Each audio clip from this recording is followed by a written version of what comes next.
Just arrived in Malang with international man of mystery and photographer Tim Street Porter and his partner Annie Kelly. And our first stop is to pay homage to the great Dwara Palas at Singosari, which once must have flanked extraordinary Candi Banta. The whole idea about Singosari is that it was Shiva Bhairava, the worship of Shiva as the terrible. And there you get these skulls and snakes and fanged demons. The Dwarapala's got a crown of skulls there. There's a lot of Kali worship, of Durga worship. Shiva is the terrible, the invincible. Arriving at the famous Candi Singosari. What did they say? It was a sort of funerary monument of one of the kings. But we see the beautiful faces of glory, the sais and bomas over the doorways. They're what's called sham doors. And all those temples that I looked at last week in Bali, there was one at the Pura Tugu, and there was the one at the Pura Pungukurukuran, and then the Pura Manganing. They all had this central prasada form, the stone prasada, with the often beautiful stairs leading up to a central tiered vault, and then the tiered with the little Buddhist dagobas on the top. There's about 3 tiers missing there. All of those Pakrisan, Patanu, riverside temples all have this same form in the main prasada, which is unique in Bali. Somehow the coursework on the base is not as beautiful as its descendants in Bali, but maybe the base was just sort of thrown together when it was reconstructed. Because the other Candis have much more articulated style abates. Do you know they sometimes get that sort of modern thing? We saw it in Jemba, remember? When we found the temple that was almost postmodern. It had all those sort of modern-y diamond sort of shapes and things. So I'm here with my intrepid tourists, Annie Kelly and Tim Street Porter, at the lovely 13th century, mid-13th century Candi Kidal, said to be the funerary monument, the samadhi of Selamat Pagi of the Singosari, the second Singosari king, Anasupati, apa namanya? Masjid sebelah berisik, Botoroni pun bongol. Balinese always say that the Muslim gods are deaf. They've got to broadcast so loud. So, getting back on track, it's magnificent. It's really quite the prettiest of the prasada of the Singosari era. It's distinguished by these amazing dragon Makala stairs. It would have lost most of its form. It would have been about 1 meter higher, I think, and it would have had a stone balustrade. Lovely, almost Khmer-style singer lines on the corner. Few sham doors, as they're called, but in this case, in the style of the Javanese gate, which I think came from the old days when they used to have big bundles of straw, of alang-alang or something, and they would have had that top knot like some Japanese Shinto shrines. There's our Singosari stair, beautifully articulated base, some of the original stonework still at the bottom.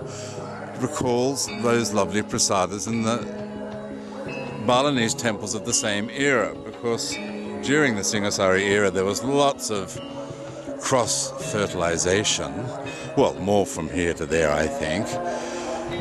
Particularly the introduction of Shiva Bhairava. So we see on the fanged demon face of glory the lovely Kartimukha style South Indian face of glory. That's a real boma with its jaw intact, but we see snakes, probably some skulls somewhere. The worship of Shiva is the terrible. Dear, it's a beautiful shrine. And it would have been the surrounding land would have been much lower over the centuries. Famous bas-relief of Garuda with the Tirtha Amarta the elixir of life. I saw a container like that drawn at Guagarba. They had an exact same, it's a sort of Buddhist vessel in a way, exact same motif. The medallions, which feature all through Majapahit architecture, and the rather Khmer-style lions on the corner. And then you move up the shrine, off the stylobate, and we have the sham doors. Now, uniquely to this temple, these sham gates, right, which are like, I don't know, at Borobudur, of course, you have the 4 different entrances on the cardinal points. But I believe that the roof shape, see how it's like a gathered thing of straw or something, that top bit? I don't think we actually went to the shrine in Ringi outside Bleethoven. Did we go to that private house gate? But it was a bit like this. But the old at the feet of the temple, at the feet of the Candi Kidal temple, I find this rather like I think it's called a peniti, the 9-compartment sort of organs of the shrine. We have the siri leaves, we have the betel nut under here, sugra, a bit of tobacco, a bit of Javanese sugar, bananas, rice, Javanese sugar, chili, all the different produce, special oils, bubur, and then there's always a terracotta vessel, a clay pot, a Candi. Candi, which is a Sanskrit word, and it's very symbolic of fertility, the womb. So I'll take a flower from here and go up and pray. So the famous statue has gone from the center of this vault, now in the National Museum. It's believed to be a portrait statue of Raja Anusapati, second Raja of Singosari. But these funeral shrines are called Dharma. In India, I think it's a samadhi, a bit like Gunung Kawi in Bali, the prasada of Candi Jawi, famously, of Kartagama, Katanagara. Another king, a Singosari king. So they were often built like 10 or 30 years completed after the death of an important personage, king particularly, after a Srada ritual, which is like the Balinese Maligia. And it's my theory that all of the Rakyat, all of the Umat, all of the Wargi eventually adopted the practice of having soul purification rituals and enshrining themselves in the family house shrine, the Mrajan. So not just the king. No, that's the big question. The word Mrajan is not used in the old Majapahit chronicles, in the old Baba Jawa and Negara Kartagama, etc. But the language is so different that it's yet to be worked out. But certainly there was a major Mrajan, I think the word is used, in the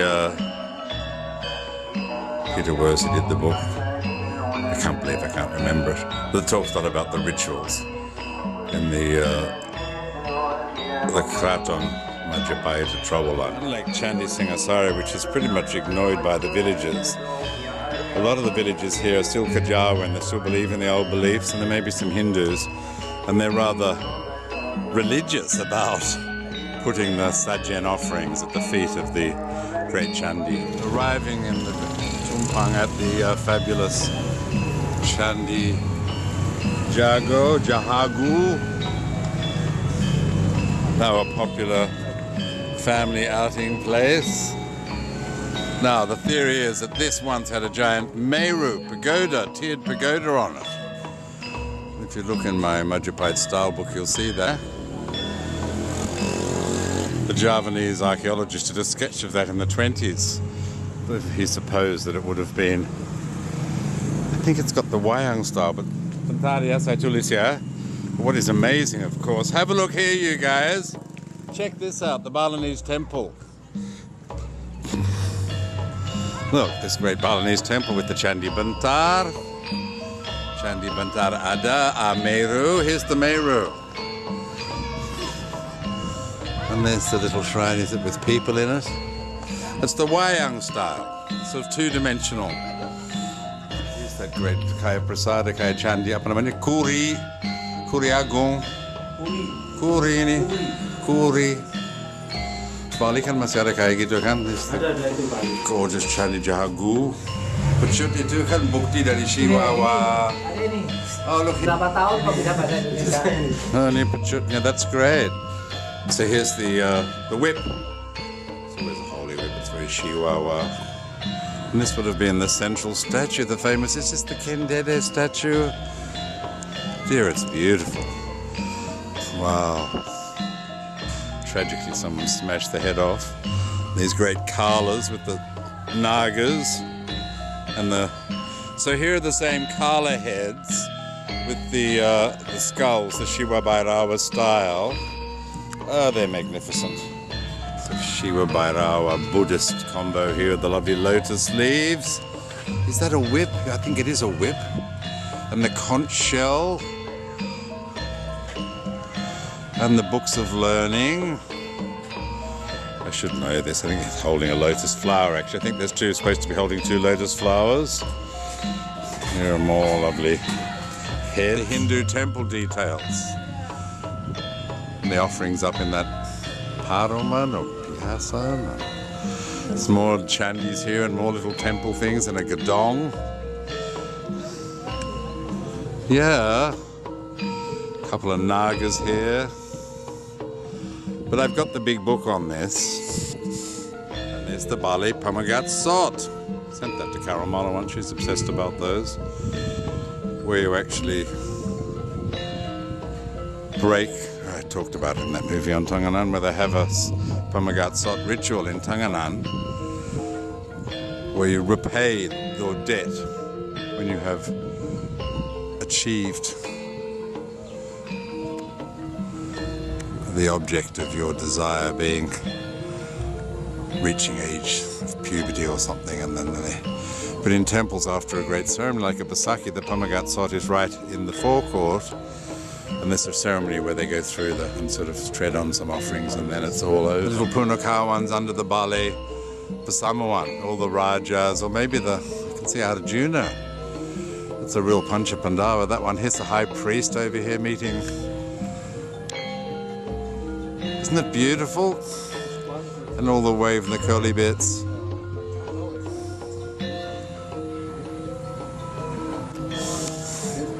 Is it acceptable to walk around here? Yeah, you can go up there. That's what I'm going to do. This bas-relief shows how this temple may once have been, but certainly it's a very grand Singosari era temple. Interestingly, they have columns, a bit like the Khmer columns.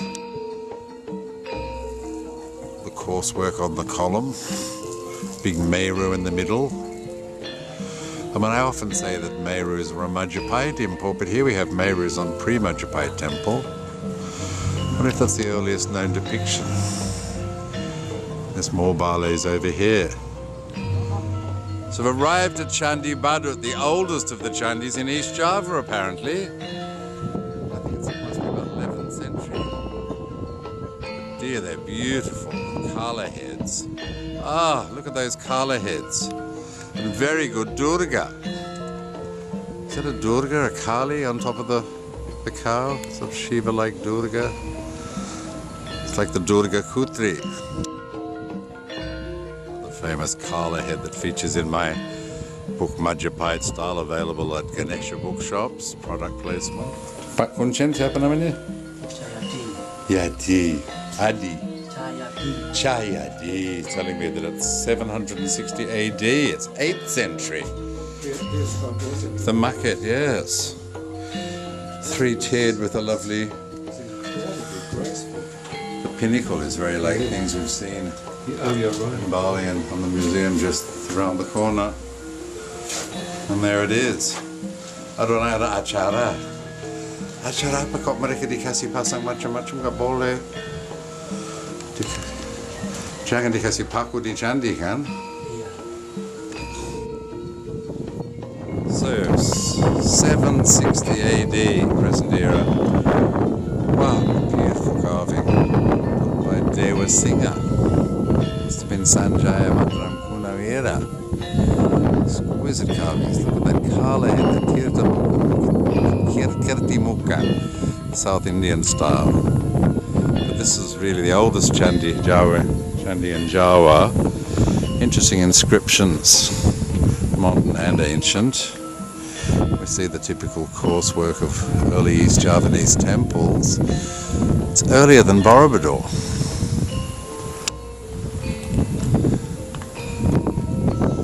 Incredible. Now this is a South Indian staple. But look at out of that bakala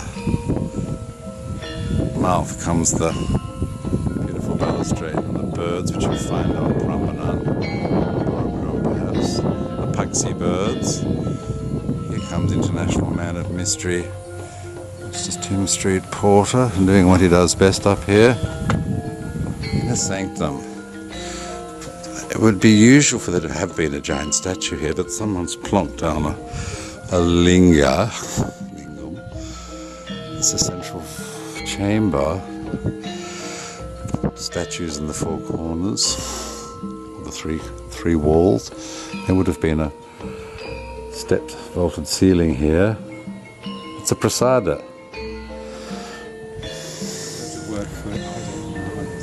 Exactly the coursework, the moulding that I found in the Balinese. Wonderful dynamic Durga, stretching out chest. Yes, it is Durga. You can see the breasts. Usually Durga on a Nandi, sometimes Kali's on a tiger. More of this Singosari. Well, it's the 8th century, and this is exactly what those temples are like in Bali. I have to compare that when I get back. Walk around, more of that lovely Papalihan. Statues missing here. The foundations there would have been a flanking temple, a bit like Candi Panataran, the old classic Hindu-Javanese model that we see at the Dieng Plateau, Sanjay era. Well, this is just beautiful. And there's the bird, the Pakshi bird with the legs. The legs, the sort of body of the Pakshi bird. There's the head, half bird, half goddess.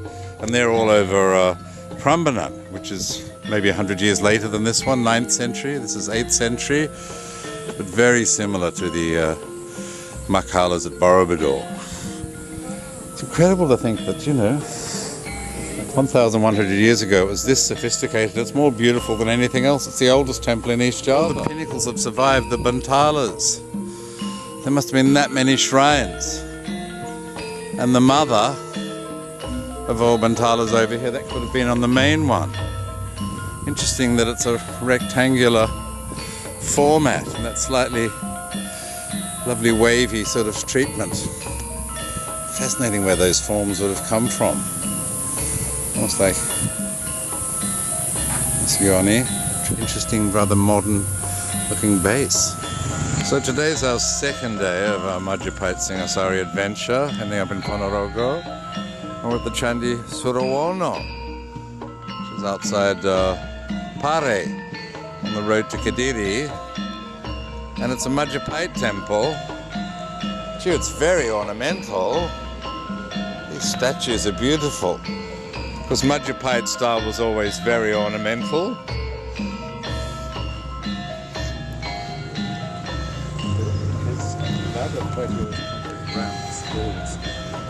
So being quite late Majapahit, it's starting to look a little bit Balinese, they sort of exaggerate. Because it's just a single panel, isn't it?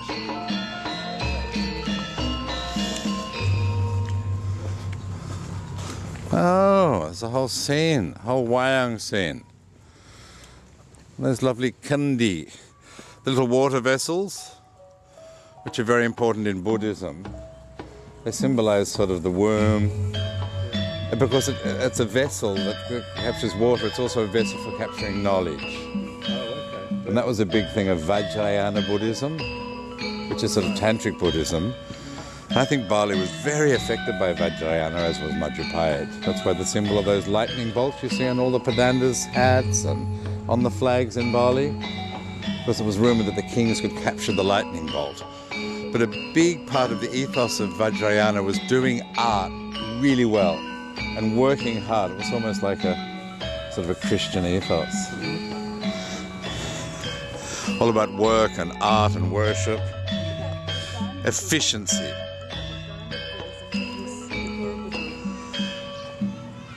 Wasn't that Mahayana? But I think that Tantric Buddhism was just very popular in Java. These things are beautiful lights.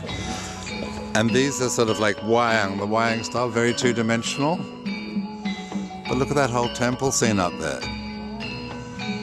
That's probably, I don't know, I mean, we'll look it up, but it's some probably story out of the Mahabharata. There's the Padanda having seems to have a couple of maidens. Isn't that a gorgeous panel? I mean, it's a great corner. Demon holding up the whole show there. I wonder if it was a Meru on top. I think it's more likely a sort of Scottish prasada, and maybe this style of bait continued down a bit further. It's been beautifully restored. Another fabulous panel. This seems to be like Punakawan. Touching the feet of her lord, this maiden. I forget Adrian Vickers. This run of Candi, which of course symbolized the Buddhism. There's vessels, water vessels. Wayang panels, very much a precursor to the Klungkung style. Oh, there's little animals, little tantric things. Maybe it's a tantric tale. Oh, there's a bit of saucy up here. Bit of saucy. Oh, and there's some fish. There's a maiden on a fish. Some Prawed Sajenis happening over here. Bit of Punakawan boy mischief, and up here there's a bit of a mad rooting session happening up here, I think. Don't look at this, Annie, it's all a bit unnecessary up here. Now look at the front where the stairs would have gone up. You wonder if it hadn't been a Meru, but you look at all the pieces lying in bits around the field, and it could have been a prasada, a stone pagoda. Lovely. It's not a yoni base, it's an unusual, it's got a top thing happening. Yes, it would have been that. I can't believe that's a base for a statue. Ah, the great. Could have been Hayam Wuruk on his horse there. It's always a theme. Wow. That's a big Mr. Bali happening up there. Mahabali.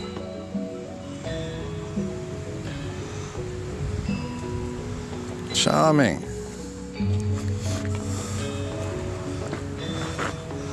Did you see the entwined couples up here? Bit of a great prasada in the middle, or is it a gate? It looks like it's actually got a kala head over the doorway, so it sort of suggests that it is a prasada shrine. Another one there in the background. Unusual Buddha, Bodhisattva figures. It's very Shiva Buddha temple, this. Another 15th century Majapahit Candi, Tegowangi, quite near Surowono. Similar style, lovely Wayang bas-reliefs that are wrapping right around the main body of the Candi. Lots of bits and pieces hanging around. Wow, these horse figures are what, because the horse thing of Surya was the symbol of Majapahit. So you often have the king on the horse as riding through the sky. Look at those very Balinese little Padma things down there. I love the carving on this. There's an interesting detail too, that we've seen a lot of that in the Islam Majapahit, that little figure there. It's really quite classic late Majapahit, this one. Look at these, could be little Balinese, proto-Balinese. Lovely Naga, lovely Kala. Wow, more fabulous bas-reliefs. They seem to be like punji tails, maybe. But what's terribly special, these heads with the Majapahit headdress and the Subang earrings, very exaggerated earrings. And down below the singer, the Khmer singer, sitting on top that very Minat Jingo style Garuda. Majapahit style Garuda. Reminds you a bit of Nepal. All these Padmas, and here we have some more. Wow, there's Bhimo. These are the Punakawan stories. There's the same Padanda. More lovely temples, wow, look at those temples there. Look at the two big heads. Of course, having the big heads on the actual main column here, Tim, aren't these beautiful, the lady and the man there? More romance, but they remind you of that big Majapahit temple in Denpasar where they've got these giant figures on the columns. There's also one in Singapadu. They're almost like wayang bebe, those scroll wayangs that tell the story. Sort of influenced by that motif again. The double tumpang. People praying to the Padanda, to the Shiva-eyed priest. More Punakawans, another gate, and the gate's sort of locked. It's got a great locking mechanism at the back. Oh, and there's a major Batara there. It could be Batara Shiva. So we've gone into that gate, into the temple sanctum. People fanning like in Sri Lankan things. Look at her beatific position. And then there's a Gadong. It's a special vault, part of the temple. First one of those I've seen. There's another vault on the one next door. Wow. Can't wait to get back and read up on this. What a great sort of Javanese wayang story it all is. Beautiful. It's easy to forget that they were complexes like Prambanan. Here's a little side temple. Great elephant on the side here. Naga, dragon, little galloping rabbit or something medallion. Whoa, there's a bit of same-sex affection here. I don't know what that's all about.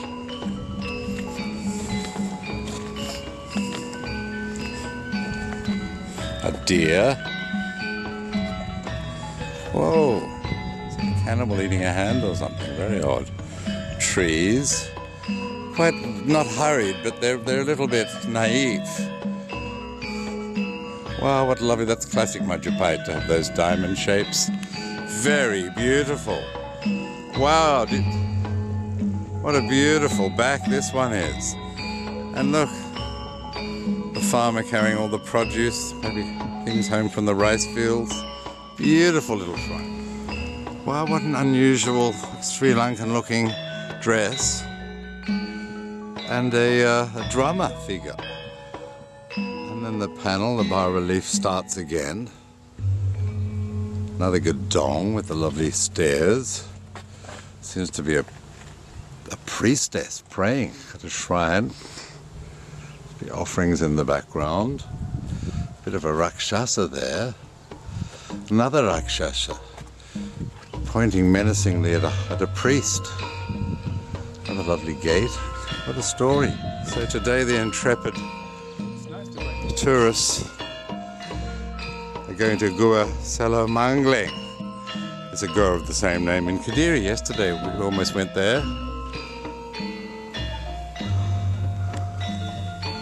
So we found the Gua Selomangleng. I remember there used to be look at this lovely Bodhisattva figure on the right.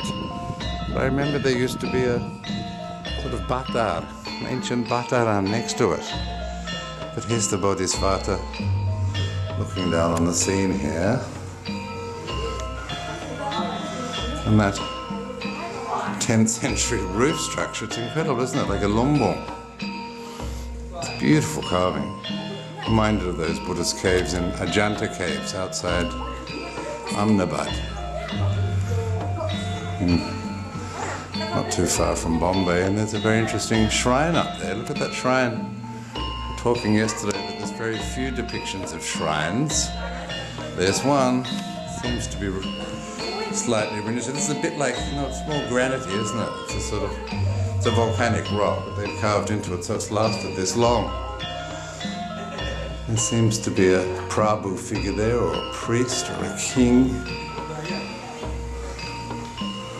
And there's the ascetic inside the cave. So it's a cave within a cave. You see the cave in the middle there, the same shape as the opening, and the ascetic on the left without a shirt. See how that works?